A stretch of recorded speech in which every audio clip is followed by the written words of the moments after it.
Hello, welcome, my nerdy friends, to another episode of Fresh Take Culture and Comics. I'm Dan Freeman, aka the Danny Fresh, on TikTok and the Twitters, and your host. Thanks for joining us. This is not a live broadcast, which is a little bit of a switch up for us, and we're going to do some formatting changes. I'm going to talk to you guys all about in just a minute here. I'm going to talk some upcoming formatting things we're doing differently. We're going to be talking some current comics that just came out. We are going to be talking briefly, non-spoiler way, about the really wonderful show Severance. So if you haven't seen it, or if you have, you're safe either way. And it'll be a short talk, but we're going to do a deeper dive on it later. And then we're going to finish up by getting into the most recent episode of Moon Knight and a kind of larger conversation on this kind of very flush era of IP and how we go about choosing what we want to consume when we have so much stuff coming down the pipe. And I think personally, I think we're at a bit of an inflection point with Marvel stuff, hero stuff, Star Wars stuff, etc. So we're going to get into that. So first on upcoming content. So we launched the channel not quite 2 months ago, and we've been playing around with different things and seeing what resonates most with you as an audience, what's working best for us, what allows us the most flexibility, and kind of making adjustments along the way. So thanks everyone who's coming along this journey with us, and for folks that have given feedback about what they're interested in seeing and how they want to consume it, because it really does inform what we're trying to do. I think what we're going to be doing is on some of the longer form interviews, the shows like we most recently did on Stormlight Archive, which a lot of you really enjoyed, and I'm so happy to hear that. I thought it was a great show, if I do say so myself, but just I found it interesting to myself even on rewatch. Is those will go live, and we'll give more kind of run time to them, and we'll have more lead time in letting you know they're coming. And then I'm going to personally, I think there's so much interesting stuff coming out in comic content right now. And I want to talk to you more about it. So I'm going to just do solo shows that are shorter and more frequent, and just give you some trends I'm seeing, some interesting pickups, and just some thoughts and reviews on comics that are coming out. And then for kind of reaction shows like tonight, those will be a little kind of more semi-regularly. We probably pre-tape it a little bit to allow more flexibility for our guests. And if you guys have questions and thoughts about the things we're doing, please throw them in the comments. I love interacting with them. It just means we'll have a little less live chat on those things. Though we'll go live sometimes too, and give people a heads up. But I think that's going to give a wider variety of content to you guys out there, and make for a better channel and experience. So I hope that's the case. So with that preamble aside, I wanted to talk. I've got a stack of comics that I've picked up over the last few weeks, and I am just so fascinated by a lot of the things that are going on that I really felt I had to share it. So I'm going to rip through these kind of quickly. If you have questions about specific ones, again, throw it in the comments. And I'm going to do longer videos on each of these, in the upcoming week or so. But so first of all, for my Batman folks, Killing Time is a new miniseries that comes out. It's 2 issues in, and I think it's got the makings of a classic. It really feels a little bit like when I was reading The Long Halloween. I was like, okay, this is going to be an essential Batman story. It's a heist story. A lot of your favorite villains are there. It's just a fun read, and really like very Batman-y Batman. I don't know how else to describe it. So I'd say to pick that up. I talked a little bit about a couple comics called We Live and Where's the Farthest Place from Here a few episodes back. And this is another comic that's coming out right now called Little Monsters. Again, 2 issues in. It's going to be a repeated theme. That also kind of falls into that bucket where we're kind of following post-apocalyptic kids, though this puts a vampire twist on it. So if you're into horror books, it's a great one. Wanted to let you all know, and I know this will interest one of our upcoming guests here, there's a new Iron Fist. Again, issue 2. Get it? It's a theme. And I think that is because as we get the Netflix shows coming to Disney Plus, we're going to get a new Iron Fist. And there's no way they can roll with the previous actor. And I think they're setting us up for a new Iron Fist so that we can kind of cleanse our palate there. If you've been reading Black Widow, this was kind of a surprise. This is the last issue on this run, Black Widow 15, and it is, in my opinion, the best Black Widow run ever. Kelly Thompson's done a great job writing it. I'm hoping that they are relaunching with a bigger profile for her, because it's really been an absolute great run with these incredible Adam Hughes covers. Issue 2 of Strange. Cleo, Doctor Strange's wife in the comics, is now the Sorcerer Supreme. And she's just a badass, guys, man. They are doing her great justice. And then, again, another early jumping on point. I know I'm ripping through these, but I don't want to take too much time, but I do want to hit these. Grand design. So this is a cool thing.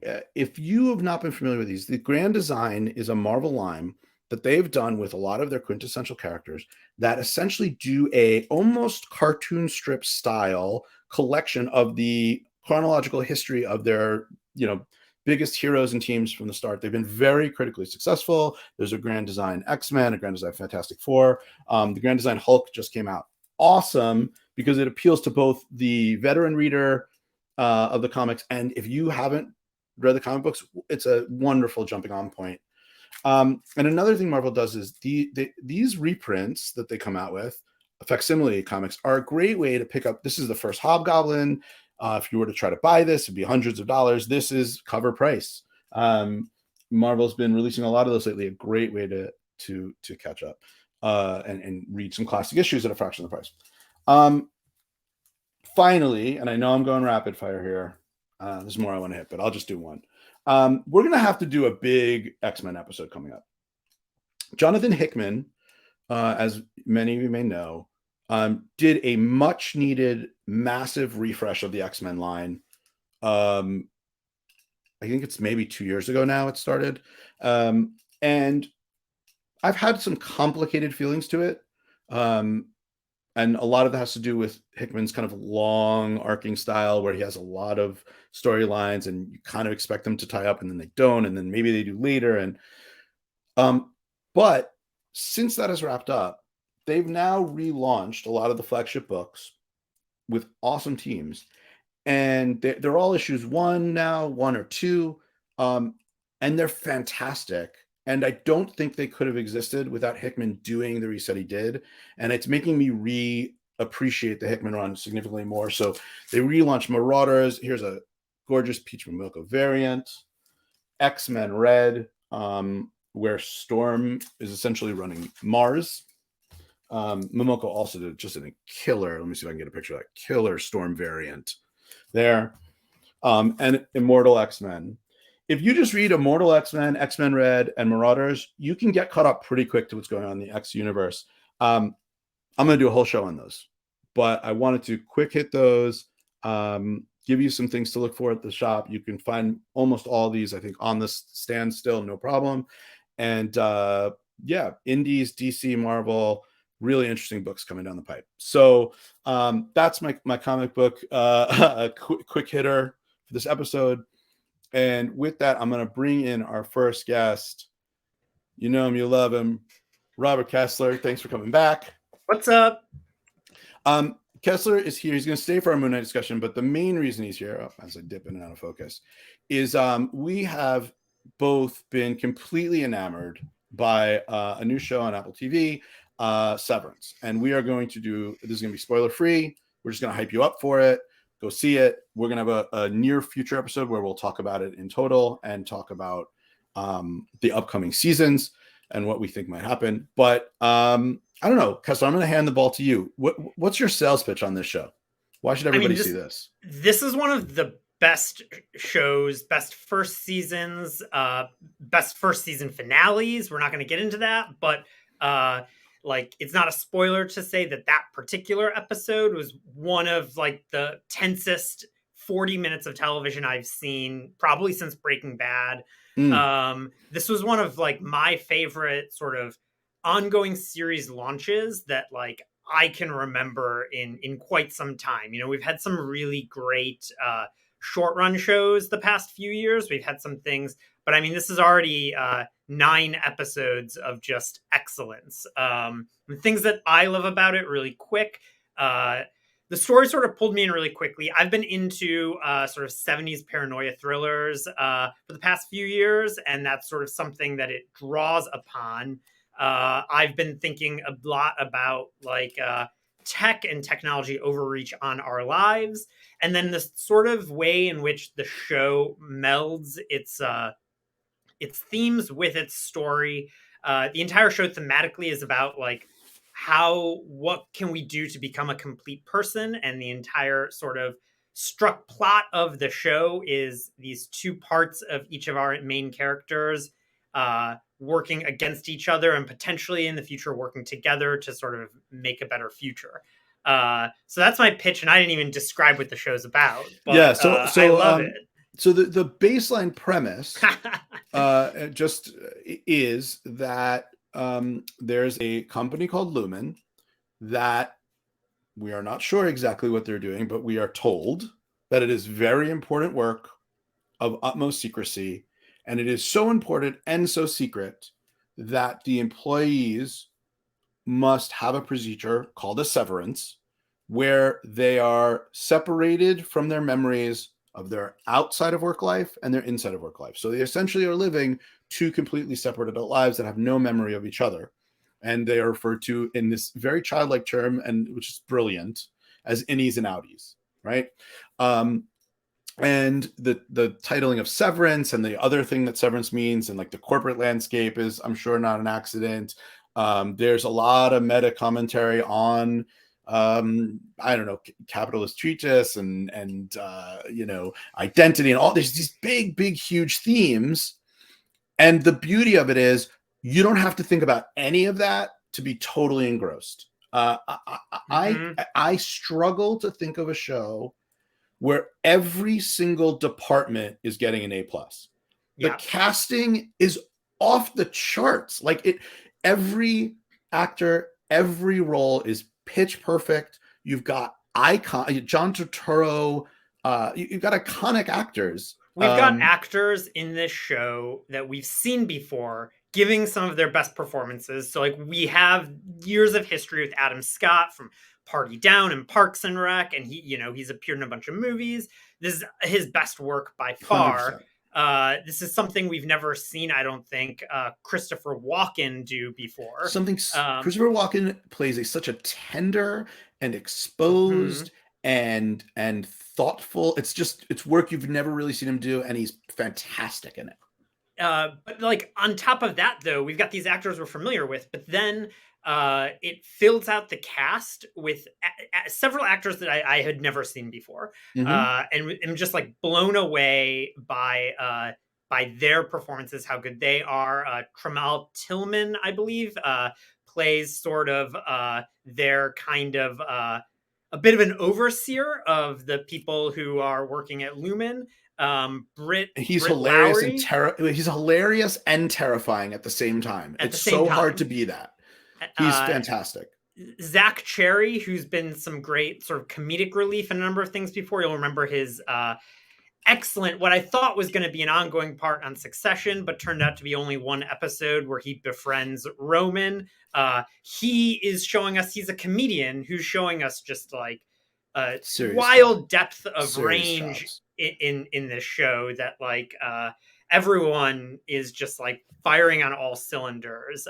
Just a stupendous cast. And the breakout is an actress I've never seen before who plays Haley. I don't. Have you seen her in anything, Kessler? I had not seen her in anything. I believe her name is Britt Lowry. Britt. I should have prepped. I'm sorry. So the cast is off the charts. Her name is Britt Lauer. Okay, and she basically plays the second lead, and you're incredible. If you see this, you're incredible. Yes. Incredible. The production design, the costume design, the music, the editing, it is just virtuosic. Ben Stiller directed most of the episodes, I believe 5, 4, maybe 6 out of the 9, and some of the best direction I've seen in anything in years. Well, it was 2 directors, right? There was a woman. Was a woman who directed the other. There was a woman who directed the other 3. Those are incredible too. You did not Aoife think it's good? McArdle. I do not know how to pronounce her first Okay. name. I believe she's Irish. I apologize if you're out there.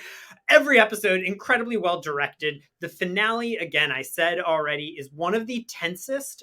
It is 40 minutes long, tension throughout, but it weaves together everything that had been set up in the 8 episodes before it and launches the show off into what I hope are a number of seasons, because the mysteries can only go deeper.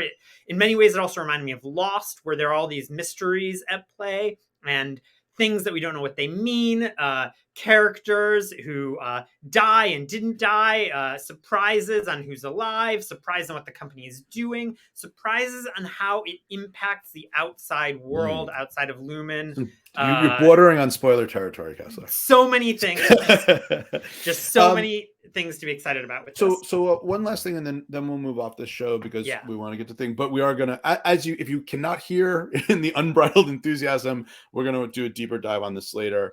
And I haven't been this excited about a show in so long. Yeah, we want to give more people a chance to see it and catch up, and so that we can be spoilery and enjoy it with us. So I hope you do. It's definitely one of those shows that people will catch up, and season 2 will be an event. Like you can feel it. So buried in that is Ben Stiller is the showrunner and director, right? He's the director. He didn't write it, but yeah, I believe Dan Erickson is the writer and creator. Okay. To the I think it's surprising to many that very kind of like out of the limelight, Ben Stiller has essentially transitioned himself into one of our best working directors. So can you just tell a little bit about what's been going on in his career recently? Well, so I didn't watch Escape at Dannemora, a miniseries he did a few years ago that was like roundly hailed as being excellent. But like, here's the thing I'd say about Ben Stiller is that he's kind of always been a great director. The Cable Guy, that was 25 years ago. I mean, Tropic Thunder now is almost 15 years old. Did you direct Tropic Thunder? Yep. Oh, yep. Wow. So, I mean, if we pull up real quick, just like Ben Stiller as a director, real quick. Well, while you're looking that up, I'll just say, I think, and I'm not somebody who's like a massive or hasn't been a massive Ben Stiller fan. Like I enjoy him and stuff like that, but I think I kind of thought of him as a certain shtick. Anyway, it turns out sort of his reputation as being an incredibly meticulous worker and a real details guy. And you can kind of see in some recent interviews, he understands he can't be Derek Zoolander when he's 60, right? So he's been very thoughtful about this pivot. And again, I did not see the sort of prison escape show, if I'm forgetting the name as well, but every showrunner that I know was like, oh, that show was fantastic. So like it caught this sort of critical praise, and this was Severance is masterful. I don't know what else to say. Real quick, Ben Stiller's direction: 1994, Reality Bites; 1996, The Cable Guy; 2001, Zoolander; 2008, Tropic Thunder; 2013, I never saw The Secret Life of Walter Mitty. I also did not see Zoolander 2 in 2016. But then he also, I mean, the Ben Stiller Show, he was a writer-director on that, of course. In the past few years, Escape at Dannemora and Severance. And, I think that as someone who has been in our lives for so long in so many different ways, I'm, excited to see what else like Ben Stiller has for us in this like sort of later chapter of his career. Yeah. So anyway, go watch Severance. Check it out. That's all we'll say about it for now. And now we are going to transition to Moon Knight and our Moon Knight expert, the Fist of Khonshu. Ed, welcome. So happy to be back. Always happy to talk about my favorite lunar powered hero that's not a sparkly girl that talks to a cat on an anime. Right. If you saw the first episode review that Ed and I did, we were both very high after the first episode. I know that there's a variety of opinions of all 3 episodes really now represented, but I do, Ed, I would like to start with you because I actually haven't checked in with you at all. how do you feel after episode 2 and 3 as episodes themselves, and kind of where we're at this midpoint? Are you still carrying the same level of excitement? Is it diminished a little bit? Where are you at? The excitement still pretty high. So episode 2 didn't think was quite as good as episode 1. I think this most recent episode was pretty good though, and we've seen the thing that I've loved the most. Shout out to Oscar Isaac. It might be the best acting I've seen in an MCU. I mean, he is killing it. Like, we've seen this depiction of Steven. We've seen this depiction of Mark. They feel like two completely different human beings. He's done an excellent job with that. And there are still some side characters that are a little loose. I still think that besides Khonshu, there's still like not much there for us to grasp. But if you're just focusing on Mark, Steven, Khonshu, I'm loving it. I'm loving it. I'll say, and then I'm gonna to pivot to Kessler and get your take, which I know is not as glowing, but I will say, and I was talking to my wife about this. We had a significant amount of problems with 3 for some logic loophole reasons that we'll get into, but the thing we both were like, it's got nothing to do with the acting. Like, the acting is bringing it. You know, the issues that we have are structurally. I agree. I think Oscar Isaac's you could tell he's having fun with it and doing the work. And I actually really like what Ethan Hawke's doing. Even though I don't think it's super varied, but I'm sort of enjoying the Ethan Hawke ride. So yeah, I've enjoyed the performance. Kessler. Before we fall too far down a rabbit hole, broadly, yeah, I don't know. Broadly, talk to us about your feelings about the show. So I haven't really liked it much at all thus far. I think that, like, I'm fine with all of the performances. I think that Oscar Isaac there are moments where he is doing some of the most interesting work in the MCU. I don't know if I would put him at the highest level, because there are some performers I really like over the years. But I just, I don't find this story engaging in the way that they're telling. And I'm not just like super into it. I think that, like, after the first episode, I was already like pretty lukewarm on it. And part of the reason why I was lukewarm on it is because I didn't necessarily understand why the story of this show and the story they were choosing to tell began at that point. And I didn't really feel like the show like sent us off into this like new world for its characters. And as it goes on, it just feels kind of meandering to me. Like they'll do some things and then they'll go to a new place and they'll do some things, but it's sort of like, I read an interesting review piece recently about something else. I believe it was someone writing about the Batman, talking about how it's sort of, the storytelling is kind of like, and then this happens, and then this happens, and then this happens, and not like this happens, so then this happens, or because this happens, then this happens. And I've sort of felt like you know, Ethan Hawke is doing something interesting, but he's kind of doing this, like, every scene he's in is kind of the same.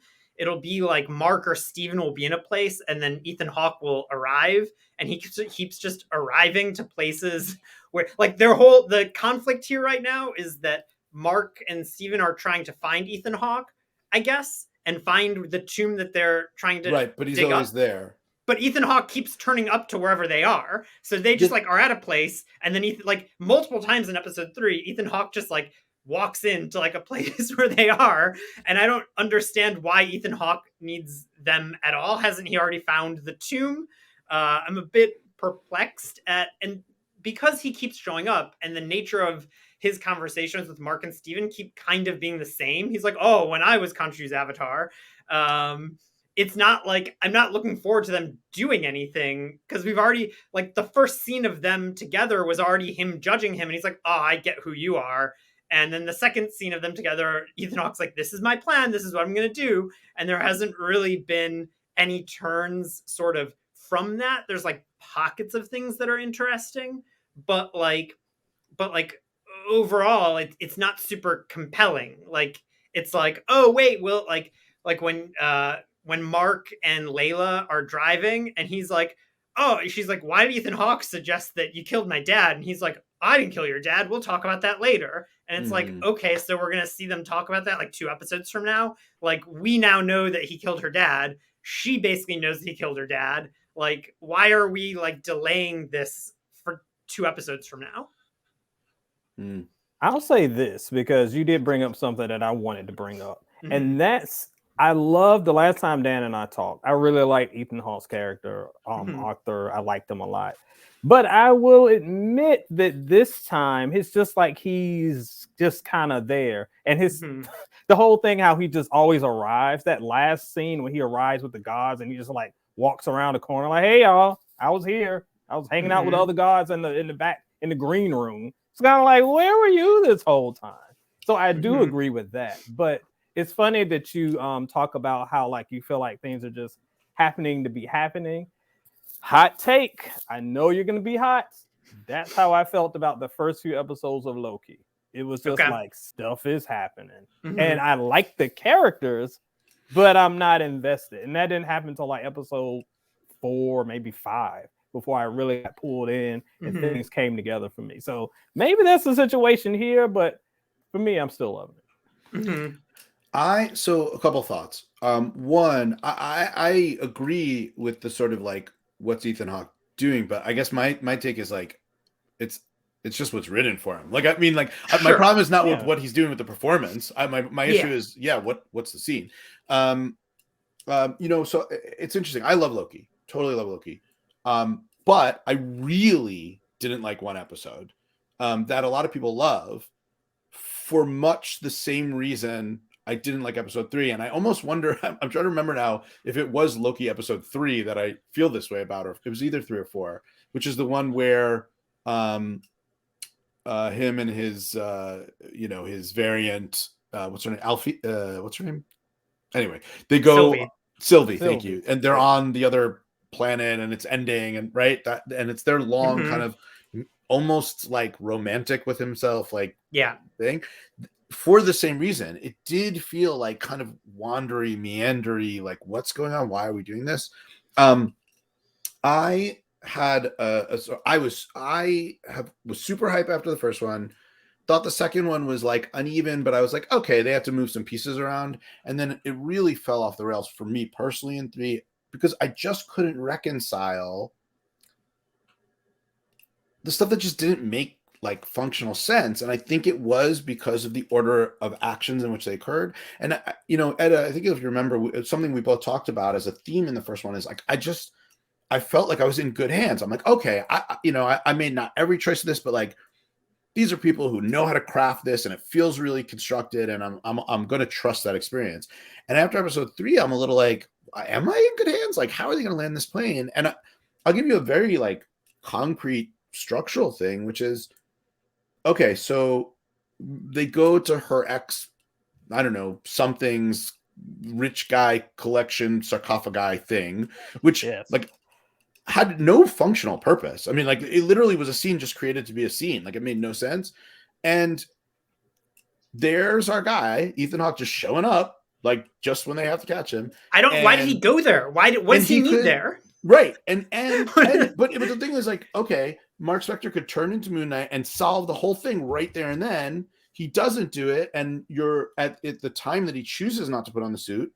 I think as an audience, you're supposed to take he's struggling with representing Khonshu and sort of this complicated morality, and he doesn't want to expose his wife or ex-wife, who clearly Khonshu might like. Okay, that's decision making. Then as soon as Ethan Hawke leaves, he's like, okay, I'm going to be Moon Knight now, and then throws on the suit and like kills the completely pointless bad guys in their like horse lance thing. It was just a really I was like, what is going on right now? And the most compelling part for me was actually the scene, and I've been wondering this since the first episode when I said like, wait, so who asked the museum woman on the date? Because I don't think it was Mark and I don't think it was Steven. There's clearly a third personality, because we have the one time where he ends up like kind of killing the guys to find out the information. And Mark goes, Steven, what did you do? And Steven's like, it wasn't me. Then who was it? So we do have this other shoot a drop. Cool. I'm down with that story. But then that story was that one scene and then out. And there's never another, like, Mark doesn't say, hey, Khonshu, what's up with the third guy? Or like, it's just not even addressed.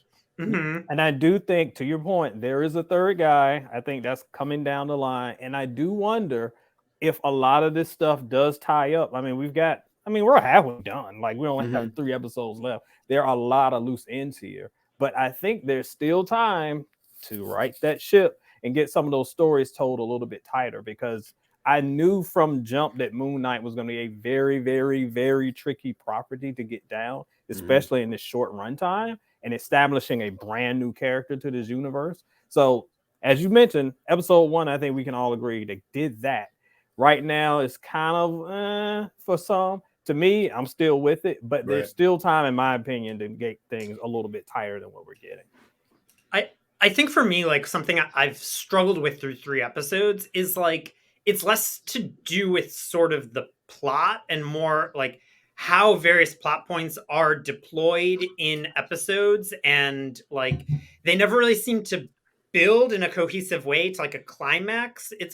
When I was watching episode 3 yesterday, the moment early in the episode where Khonshu like does an eclipse, like, and for like all of everyone around, it was like shot and built up as this like big dramatic thing, like he's revealing himself, but it also sort of happened like 12 minutes into the episode that felt like a thing that like that I think should have happened towards the end of the previous episode, maybe, or something, so that then instead of Khonshu doing it twice in one episode, it's like he does it, we see he can do it, and then he does it again later on. But there's a lot of little things like that. Why does he do it? That's what I couldn't figure out. Yeah.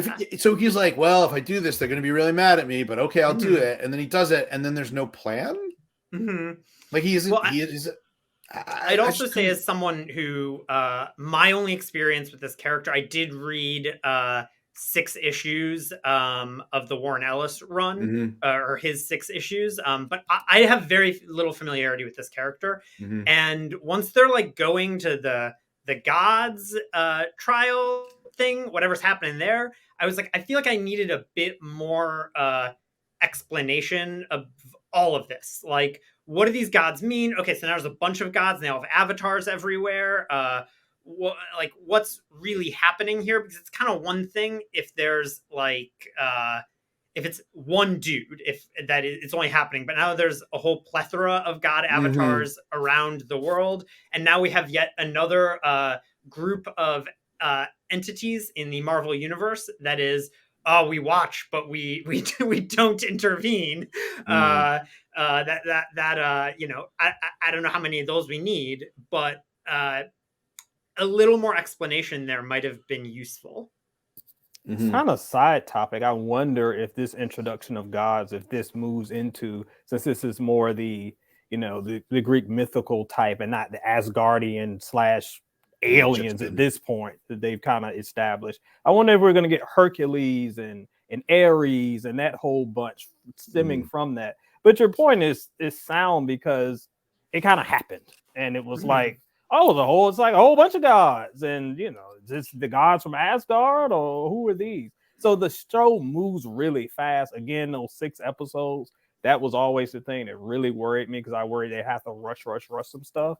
So I get that. But so for me, and this is like pure personal taste stuff, I would have been happy to hang out with the Egyptian gods in the temple for longer if that was actually building to something. Cut the horse Lance guy scene and give me a little bit more meat on the bone with the background of these guys and their relationships. Give me a little bit more on the implied relationship between the one woman, the god she was the avatar with, and Khonshu, and their past allyship or whatever that was. Like, it's unclear. That is a more sort of fertile ground, I think, for interesting work than some of these other things. And it goes back to my bigger statement, which is just like, well, now I just don't know what the firm ground I'm standing on, and which is, I think, to your point, Ed, I think they can tie it up. And maybe this, I'm jumping us a little to this next portion of the conversation, and I'll hold us off for a couple more minutes, but I feel like this is a reoccurring Marvel TV show, like Disney Plus issue, which is they can give me glimpses. Okay, I get it, Kessler. You didn't feel this way, but I would say that the majority of us really felt it was a strong first episode, and then have trouble maintaining it. So, like Hawkeye, which I thought was a really strong show, that really fell apart for me at the end. The last episode of Falcon and Winter Soldier was, whew, So I feel like I'm concerned about their ability to consistently land material, spread out over time. I think the issue in a lot of cases, if we go to Falcon, I didn't have as many issues with Falcon as some did, but I felt like, and I kind of get this a little bit with Moon Knight now that you mention it, they have to put in like the action thing. So Falcon, we had to have the big final battle like we have in every Marvel movie. So it's like boom, boom, boom, everything gets rushed and it's got this real preachy speech at the end, bang, bang, bang, bang. And I feel like with Moon Knight, to your point about having slow it down, spending more time with the gods. No, we got to have some action. We got to have the dudes with the spears and bam, bam, bam. So inserting that, because I think they feel like their audience has to have that MCU action in every episode, might be hurting the storytelling a little bit. It's interesting that you say like that you would have like more of the gods. What I wish I had seen in this episode was just like Mark and Layla sort of like tracking Ethan Hawke and them doing like an Indiana Jones thing. Like I would be fine with that too. Him and like they're like in the desert, like they figure him out there, and then like there were a few moments where it felt to me like like Indian Marion like on a like vista overlooking the Nazis doing some shit, and they get caught. Like I like their chemistry. I like their story. I would watch that too. I guess more the point is I would rather them sit down and live in something for a moment. But maybe Ed's right. Maybe the sort of pressure to squeeze everything in is too much.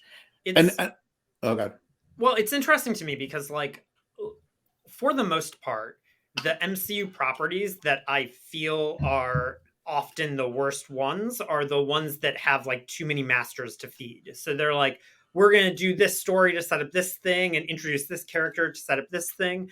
And even with the TV shows, sometimes when they did this sort of stuff is when they sort of faltered a bit. Like one of my biggest issues with Falcon and the Winter Soldier is that like whatever that character, our new Captain America, does next, I feel like he could have done immediately after Avengers Endgame. Like at the end of Avengers Endgame, we see him take the shield and I'm like, okay, he's Captain America now.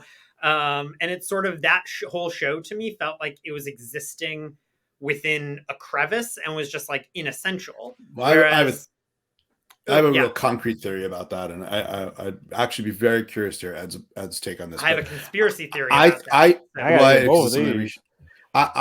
think it's Marvel didn't trust that their audience was going to like seamlessly slide into Samus Cap. Like they just didn't trust that they could flip the switch. And if you saw, and I think completely backwards thought processes on it, but I think even some of the backlash you did see from the Comicsgate folks and all that kind of stuff, that it would have been even more the case if they didn't build up the case. But actually, I don't think it makes a difference. I think they should have just trusted the audience to make the adjustment and roll with that. But I don't know, Ed, if you have a thought about that. No, my thought is exactly the same as that, because this has come up before. I was not mad at showing, because in my opinion, it almost was like too easy to be like, here and now I'm Cap and hey, like there will be some conflicting thoughts that go along with that. That's cool.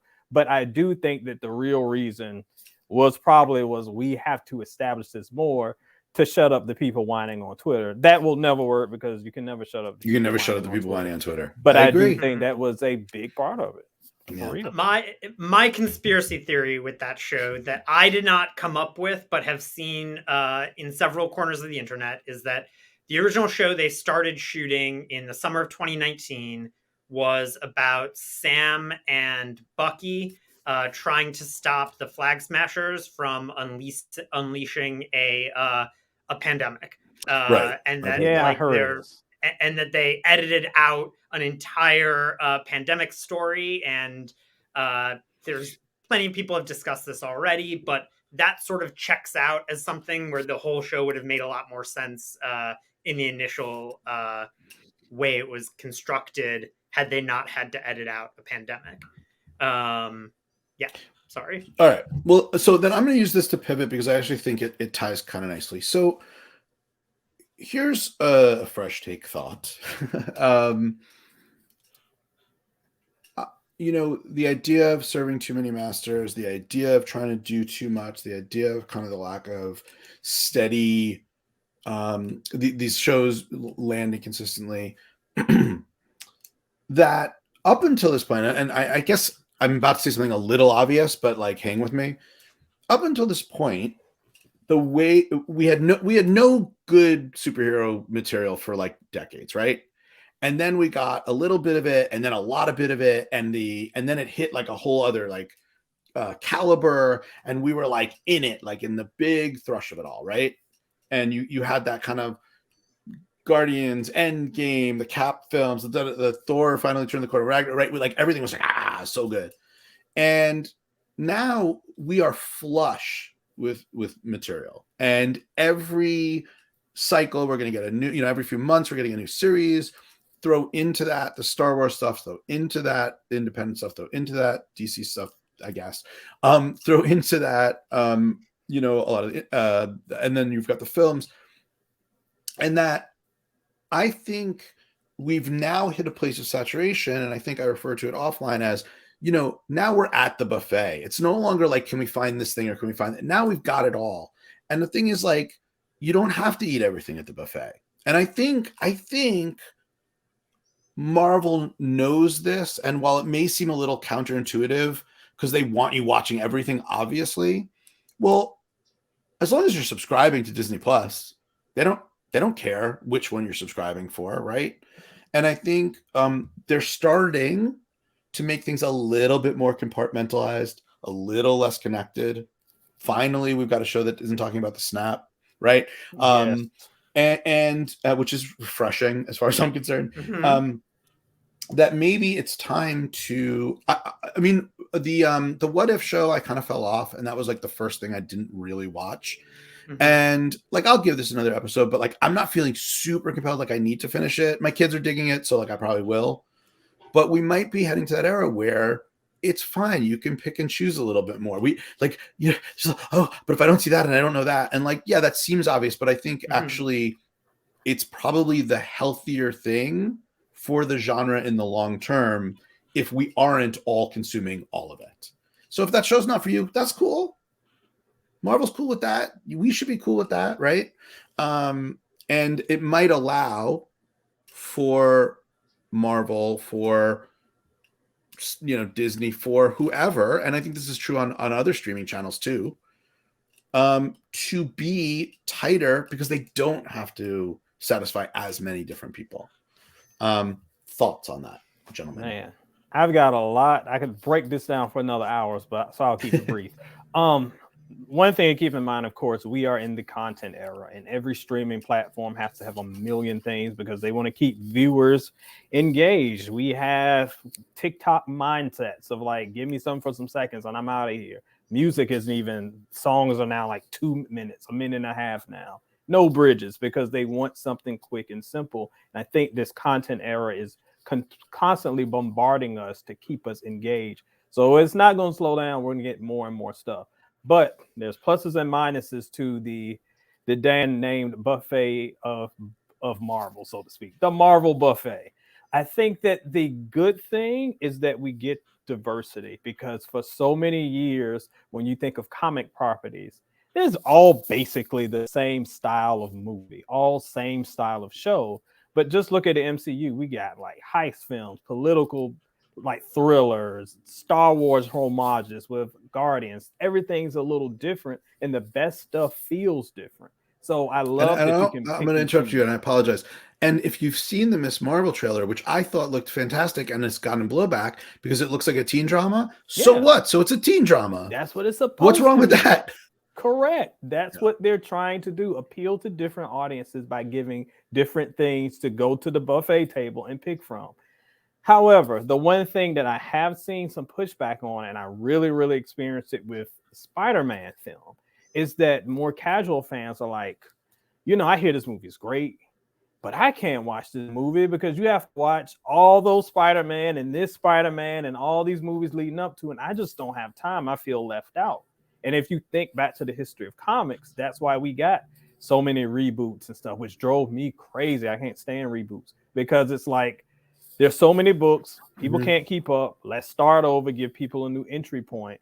So there is some intimidation as we continue to have more and more stuff, and this mindset that, well, you got to watch all this stuff to understand Moon Knight. You don't, but that's the perception. But isn't that the incentive, right? I guess that's what I'm saying. I think it's healthier in the long term if they can get to the place where it's like, yeah, you can just watch this thing. It's cool. Maybe it's enriched if you've seen the other pieces, but this works more as a standalone. There's less obligation to make sure everything fits. That's the mindset. But I do think that with some casual fans, it is, like I said, I saw it with Spider-Man, saw it with Endgame. They're like, I'll watch it, but I'll be lost. Doctor Strange, the new Doctor Strange is coming. Yeah. I have a coworker that's like, that's going to be real hard if you haven't. I saw the first Doctor Strange, but I haven't seen anything else. Am I going to be lost? And I'm like, well, you might want to watch A, C, and D. And I don't have time for that. So for us, it's whatever. We've seen all of it. But I do think there is a point where some casual fans will be like, there's too much. I got to opt out. Well, and even for the power fans, I mean, like we were talking about before the show, I haven't watched any of the new season of Atlanta. And the last two seasons of Atlanta were like either my number 1 or 2 show of that year. But right now I am, for reasons unknown to me, prioritizing Moon Knight over Atlanta.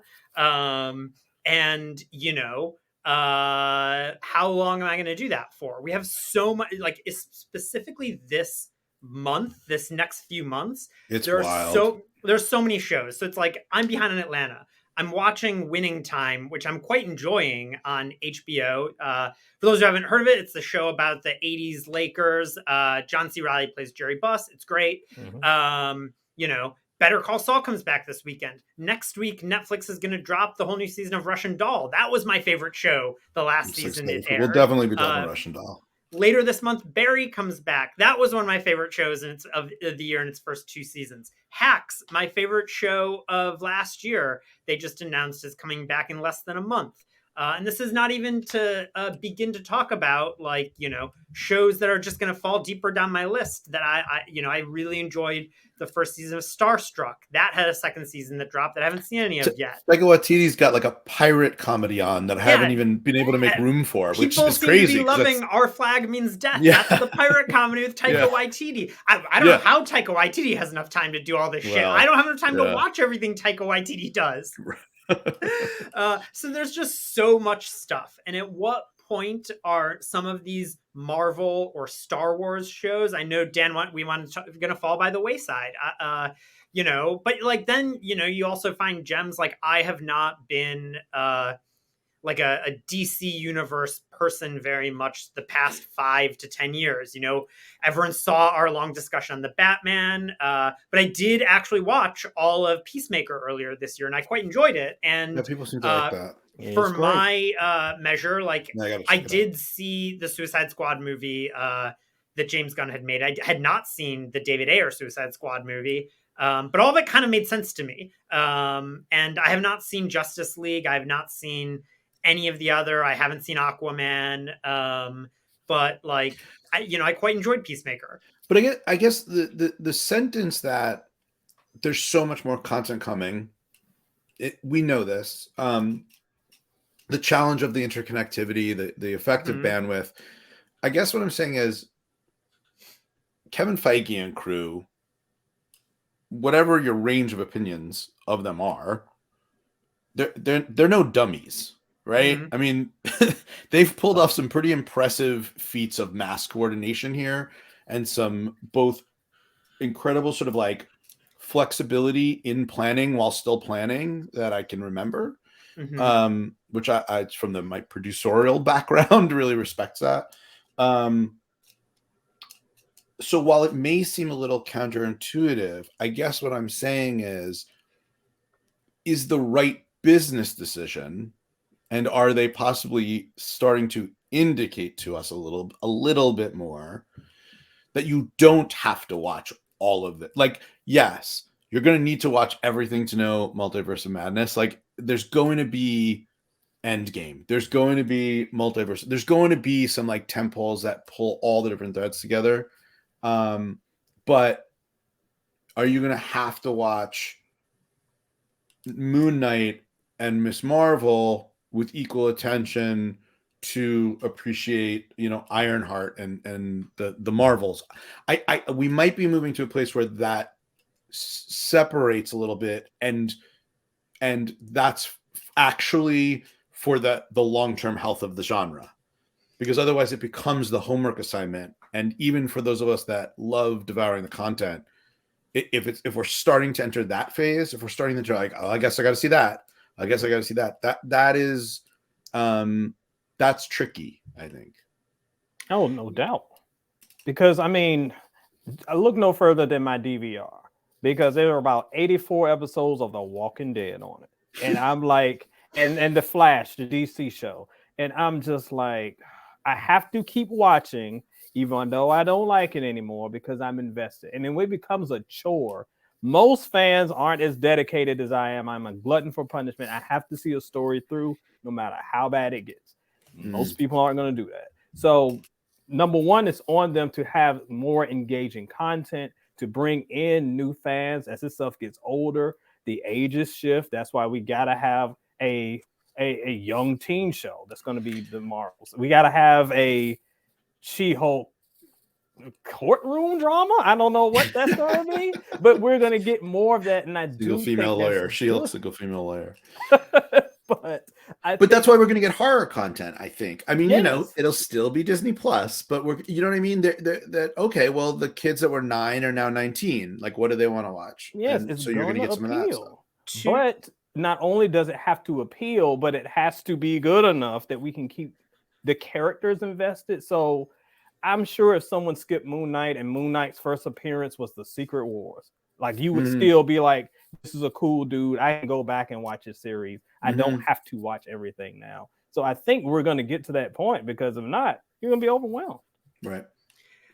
I think that, though, I will say I haven't loved what I've seen thus far of Moon Knight.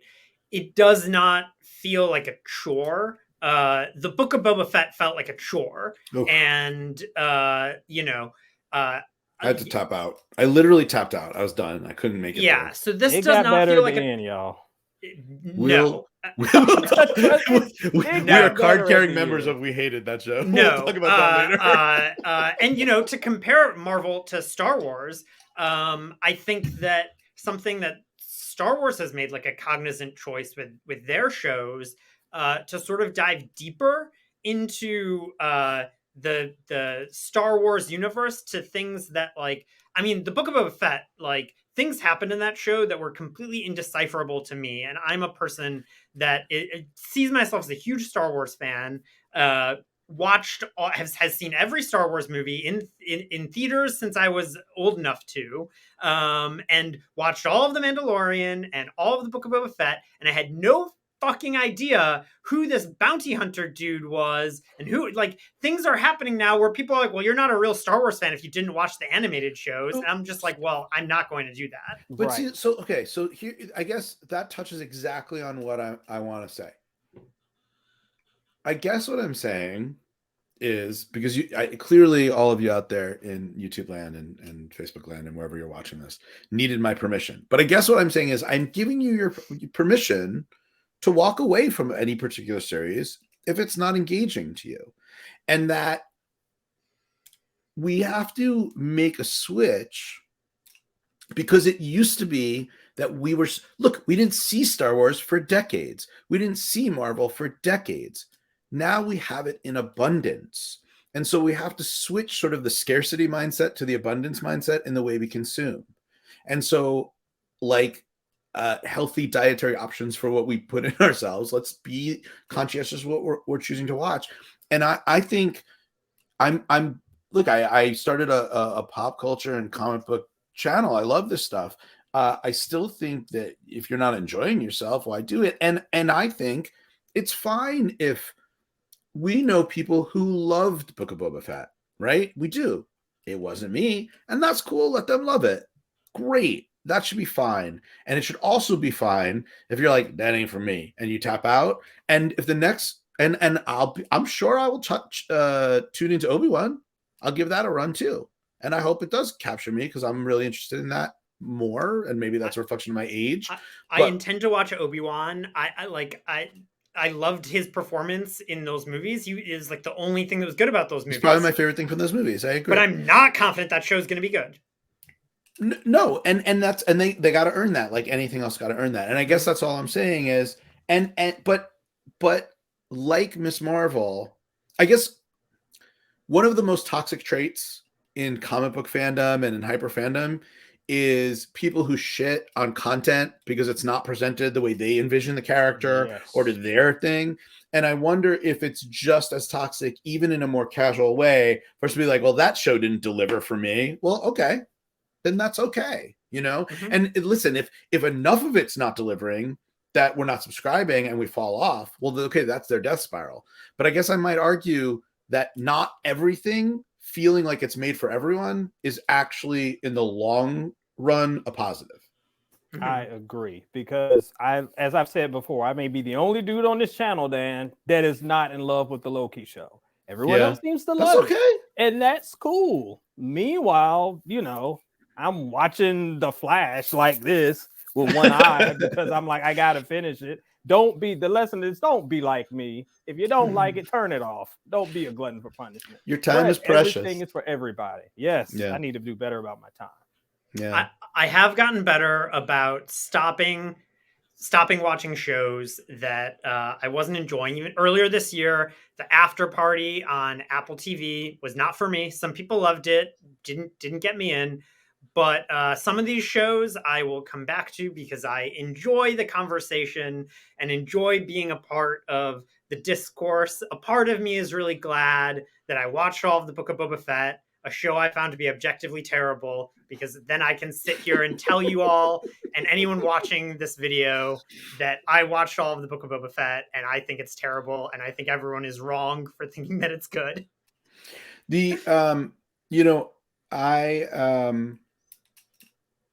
Yeah, I don't know. I lost my train of thought somewhere in there.